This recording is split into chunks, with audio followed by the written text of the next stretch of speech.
હર હર મહાદેવ। તો મેષ રાશિના તમામ જાતકો તમે પણ થંબનેલ જોઈને જ આ વિડીયો જોવા આવ્યા હશો કે આ મહિનામાં તમે કંઈક વધારે સારું પ્રોગ્રેસ કરી શકો છો અને તમને કોઈ જ રોકી નહીં શકે। આ શા માટે મેં થંબનેલમાં રાખ્યું છે તે તમને વિડીયોના અંત સુધીમાં તો જણાઈ જશે, કારણ કે આ મહિનામાં તે પ્રમાણેના ગ્રહો બનવા જઈ રહ્યા છે ને કે જે તમને જીવનમાં આળસનો ત્યાગ કરીને કંઈક આગળ વધવા માટે મજબૂર કરી દેશે અને તમને ક્યાંક આશાની કિરણ તો દેખાશે। ચલો ચર્ચા કરીએ તો જે પ્રમાણે તમારી જન્મપત્રિકા હાલમાં તમારી ચંદ્ર કુંડળી દેખાઈ રહી છે, તમારી પોતાની ઇન્ડિવિજ્યુઅલ કુંડળી પણ તમે સાથે રાખો તો તમારા માટે સારું રહેશે, કારણ કે કેટલાક ગ્રહો વિશે હું તમને સમજાવીશ। તો તમારી ચંદ્ર કુંડળી જે પ્રમાણે દેખાઈ રહી છે તે પ્રમાણે ફેબ્રુઆરી 2026માં જે કોઈ પણ જાતકોનું નામ અ લ ઈ આ ત્રણ મૂળાક્ષર પરથી થાય છે ને તેની થાય છે મેષ રાશિ। આ તમારી ચંદ્ર કુંડળી સામે છે ને તેમાં તમે જોશો તો થર્ડ હાઉસમાં ગુરુ દેવતા, કેતુ દેવતા પંચમ સ્થાનમાં, સૂર્ય, મંગળ, બુધ અને શુક્ર 10મા સ્થાનમાં છે અને રાહુ દેવતા તમારી જન્મપત્રિકાના 11મા સ્થાનમાં વિરાજમાન છે। અને સૌથી વધારે મોસ્ટ ઇમ્પોર્ટન્ટ પ્લેનેટ કે જે તમને નહીં દેખાય તે છે શનિ દેવતા તમારી જન્મપત્રિકાના 12મા સ્થાનમાં વિરાજમાન છે। હવે આ પ્રમાણે ગ્રહો તો રહેવાના છે મહિના દરમિયાન, પરંતુ જે પ્રમાણે સ્ક્રીન પર દેખાય છે તે પ્રમાણે 4, 6, 13 અને 23 આ 4 દિવસોમાં 4 ગ્રહો રાશિ પરિવર્તન કરવા છે અને તે ચારે ગ્રહો જે તમારી જન્મપત્રિકાના 10મા સ્થાનમાં છે ને તે જ 4 તારીખે બુધ દેવતા, ત્યારબાદ 6 તારીખે શુક્ર દેવતા 11મા સ્થાનમાં, 13 તારીખે સૂર્ય દેવતા અને ત્યારબાદ 23 તારીખના રોજ 23 ફેબ્રુઆરીના રોજ મંગળ દેવતા પણ જન્મપત્રિકાના 11મા સ્થાનમાં ગોચર કરવા જઈ રહ્યા છે। તો ચલો હવે આપણે સમજીએ કે કયા પ્રમાણે આ ગ્રહો તમારા મહિનામાં તમને આગળ વધારી શકે છે તે।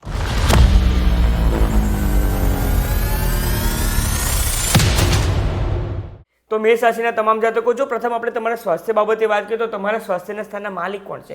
મંગળ દેવતા છે કે જે હાલમાં 23 ફેબ્રુઆરી સુધી તમારી જન્મપત્રિકાના 10મા સ્થાનમાં, પરંતુ મોસ્ટ ઇમ્પોર્ટન્ટ મકર રાશિમાં રહેવાના છે કે જે તમારા રાશિના સ્વામીની ઉચ્ચ રાશિ છે અને તેના કારણે આ મહિના દરમિયાન તમારું સ્વાસ્થ્ય ઘણું સારું રહી શકે છે।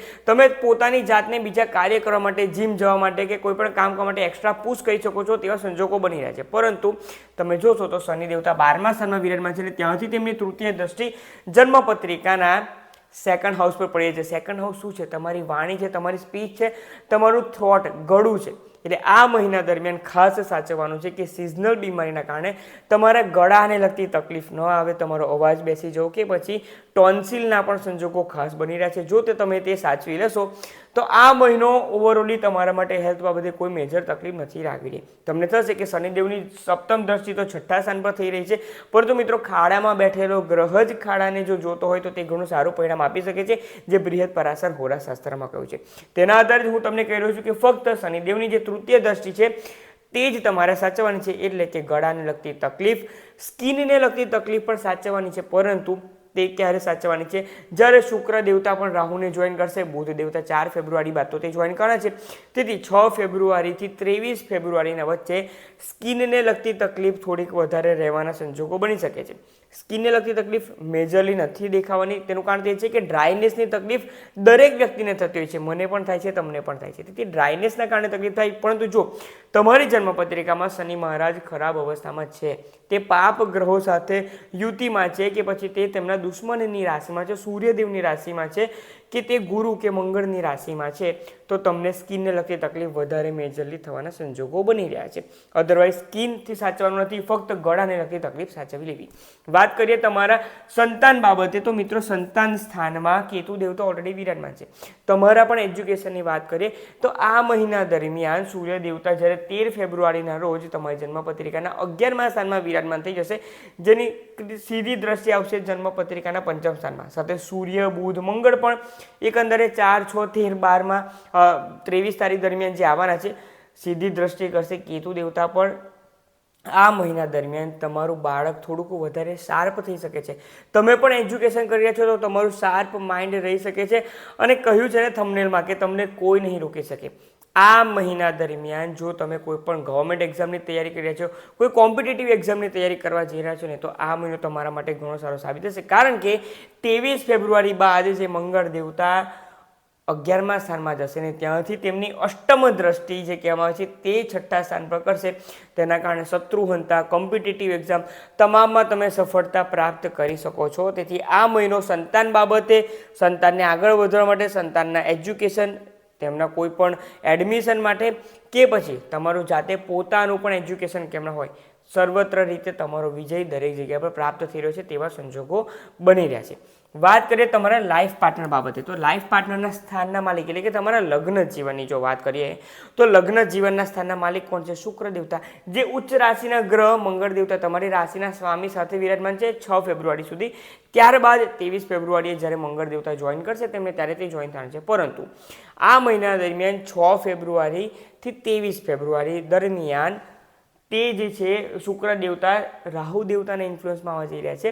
તેથી તમારા લાઈફ પાર્ટનર સાથે લગ્ન જીવનમાં કોઈ મેજર તકલીફ થાય તેવા સંજોગો નથી બની રહ્યા, પરંતુ નાની વાત ખૂબ મોટું મિસઅન્ડરસ્ટેન્ડિંગનું રૂપ ન ધારણ કરી લે ને તે વાતની તમારે થોડી કાળજી રાખવાની રહેશે, કારણ કે તે તમારી જ એનર્જી તમે વેસ્ટ કરશો.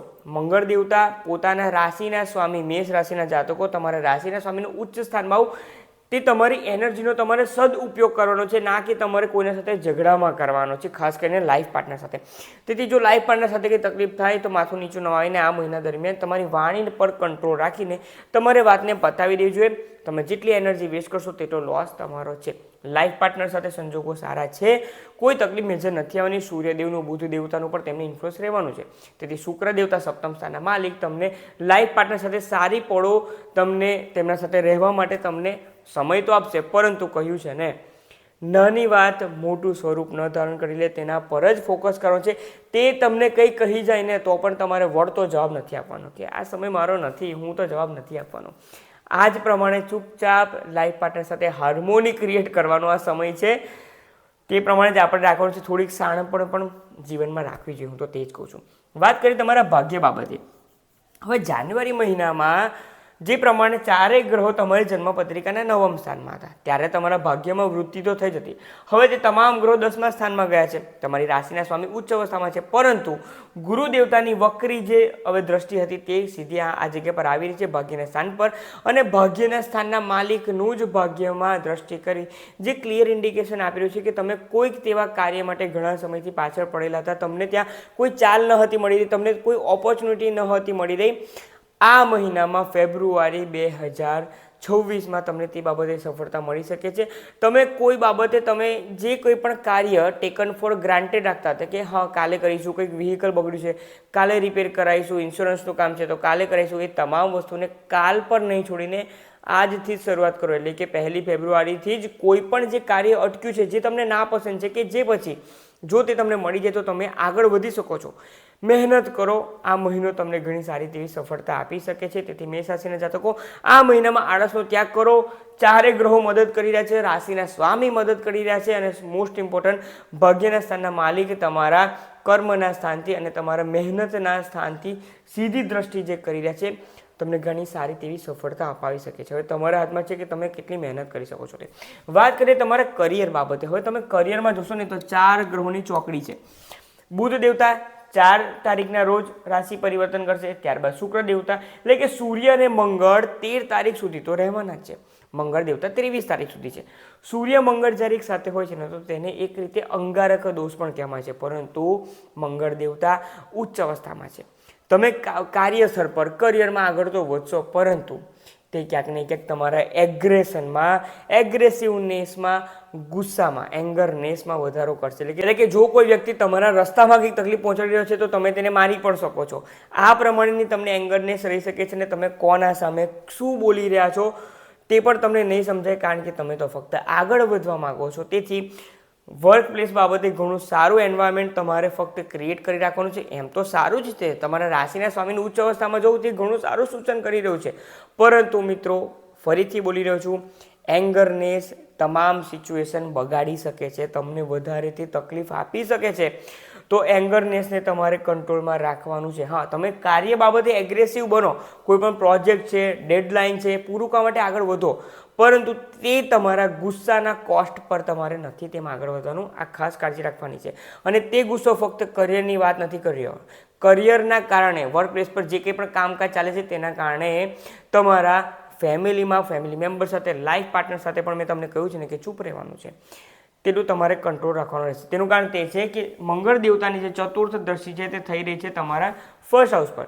એંગરનેસના કારણે પણ ઘણા લાઈફમાં બીમારી આવતી હોય છે, બોડીમાં તકલીફ થતી હોય છે, તો તે આગળ જતાં તમને તકલીફ ન પહોંચાડે. તે આજે અત્યારે નહીં સમજાય. જ્યારે મંગળ દેવતા તમારી જન્મપત્રિકાના 12મા સ્થાનમાં આવશે ને ત્યારે તમને સમજાશે કે લાઈફમાં ખૂબ ફ્રસ્ટ્રેશન વધી ગયું હતું, તેના કારણે આ તકલીફ થઈ છે. ડૉક્ટર રિપોર્ટમાં પણ તેમ જ કહેશે કે તમે ખૂબ સ્ટ્રેસ લઈ રહ્યા છો, પણ આ અત્યારે નથી કહેવાના.